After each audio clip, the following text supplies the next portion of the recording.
Sejam todos bem-vindos ao programa A Propósito, que hoje tem uma convidada muito especial, a Juliana Calisto, que é psicóloga clínica organizacional, que vai esclarecer muitas dúvidas para a gente a respeito de um mal que vem acontecendo em todos os ambientes de trabalho, que é os transtornos causados pela carga de trabalho excessiva, pelas cobranças, pela ansiedade das pessoas em querer fazer o melhor, em estar sempre se cobrando em ser o melhor. Então, Juliana, seja bem-vinda. Obrigada, Tadeu. Muito bom ter você aqui com a gente. E eu gostaria de já começar perguntando a você a respeito, hoje, quais são os principais transtornos que são causados dentro de um ambiente de trabalho e por que isso está acontecendo tanto? Então, na verdade, o trabalho, ele é muito importante para todos nós, né? Cada um dá um sentido muito próprio para o trabalho. A gente, na verdade, fica mais tempo no trabalho do que em nossas casas, né? Com nossas famílias. E no ambiente de trabalho podem acontecer situações que são gatilho, né? Para favorecer o surgimento ou até potencializar um transtorno mental ou comportamental que já exista. Então, como você falou, né? Excesso de trabalho, sobrecarga, assédio moral, o uso desequilibrado das tecnologias, que vão além até do ambiente de trabalho para as casas, né? Para as nossas casas. A questão das metas, que são difíceis de serem atingidas e podemos dizer que às vezes até inalcançáveis, né? Então, tudo isso pode ser gatilho mesmo para esses distúrbios, esses transtornos.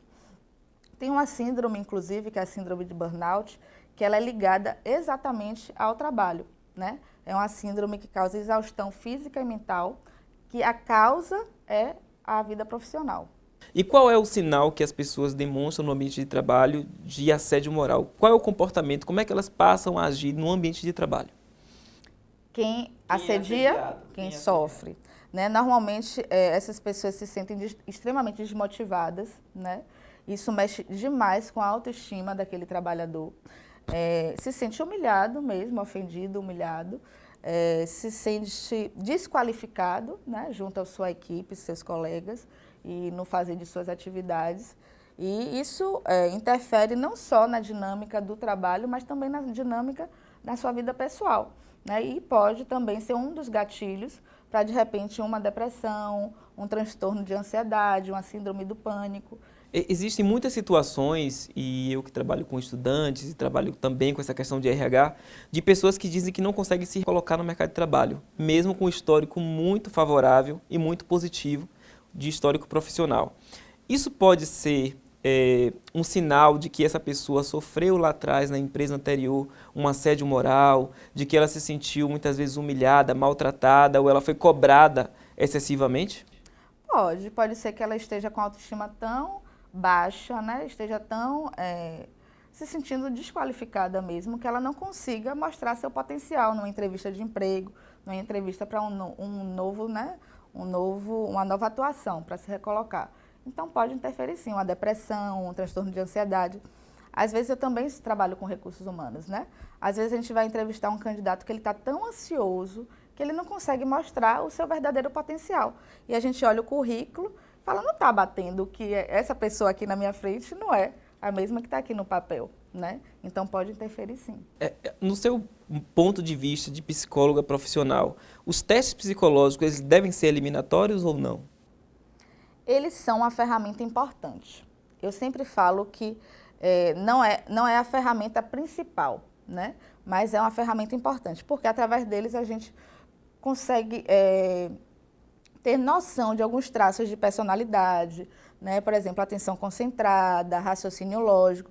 Tudo isso, esses testes, produtividade, qualidade no trabalho, esses testes dão alguns indicadores, né? Mas a gente vai, com base nesses testes psicológicos, nessa avaliação, vai entrevistar o candidato, né? Muito provavelmente uma avaliação por competências, para saber se está alinhado com o que a gente vê ali daquele candidato. Então, não tem... as pessoas ficam perguntando o que eu tenho que fazer para passar numa avaliação psicológica. Não existe isso, né? Não existe nenhum, eu não posso dizer aqui, faça dessa forma, faça de outra. Não Seja assim, você, né? Seja você. Que aí muitas vezes é aquilo que a gente fala, não, eu vou fazer o teste dessa forma porque ele está buscando esse, talvez não, né? Talvez Não é bem assim. E a gente tem que pensar que um perfil, ele tem que estar, por exemplo, um gerente administrativo na empresa A. Não é sempre o mesmo gerente administrativo que a empresa B vai querer, porque ele tem que estar alinhado com a cultura organizacional, com os valores dessa organização, com a equipe, com o líder, com o gestor dele. Então, não é só o que ele já fez, o que ele já realizou, mas a parte comportamental também. E se está alinhada com o que a empresa espera, com o que a organização espera. Então, não existe realmente nenhum macete, né, que eu possa ensinar aqui. Seja você. Muitas vezes não é falta de potencial, não é uma pessoa que não tem um currículo adequado, né, tecnicamente, conhecimento técnico, nem as habilidades e competências necessárias. São mais mesmo questões psicológicas e psicológicas daquele momento, né? Como eu falei, autoconfiança, autoestima. Então, isso pode interferir muito. Poxa, eu tenho um currículo tão bom, né? Eu tenho uma formação tão boa, eu já estive em grandes empresas, em grandes organizações, e mesmo assim eu não consigo. Será que não é o momento da gente avaliar essas questões, né, emocionais e psicológicas?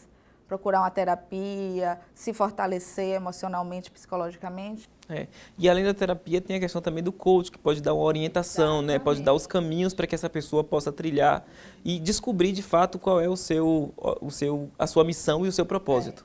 Quando a gente está alinhado com o nosso propósito, tudo fica mais fácil, né? Tudo flui. Então, os gestores e líderes devem pensar sempre se essa pessoa se o que a gente pensa de plano de carreira para essa pessoa está alinhado com o propósito dela, né? E o coach, ele faz muitas vezes a pessoa ter clareza e consciência disso, porque muitas vezes as pessoas chegam tanto nas organizações como nos consultórios sem essa clareza, sem essa consciência. Qual é o meu propósito? Então, eu acho que o coach, ele ajuda, ele favorece a ter essa clareza, esse conhecimento, essa consciência e também direciona, né? No cenário atual, né, as empresas elas já favorecem esse ritmo acelerado. O que acontece é que as pessoas estão levando esse ritmo para fora das empresas. A gente chega em casa querendo o resultado do marido, do filho, né, da gente, se cobrando isso. Então, isso favorece muito o aumento, né, da ansiedade. As pessoas estão muito ansiosas. Então, dificulta, claro, que você possa seguir na sua carreira e de repente, né, fazer esse plano de carreira como você deseja, e também dificulta no dia a dia, na sua vida pessoal, né? Você levar esse ritmo que é cobrado da gente o tempo todo, fazer 1000 coisas ao mesmo tempo para a sua casa e cobrar isso às vezes de uma criança, de um filho, né, que também está na escola, na natação, no inglês, no francês. Eu falo sempre, pesquise, é uma dica que todo mundo já conhece, mas pesquise sobre a empresa que você vai, né, ser entrevistado, participar de um processo seletivo.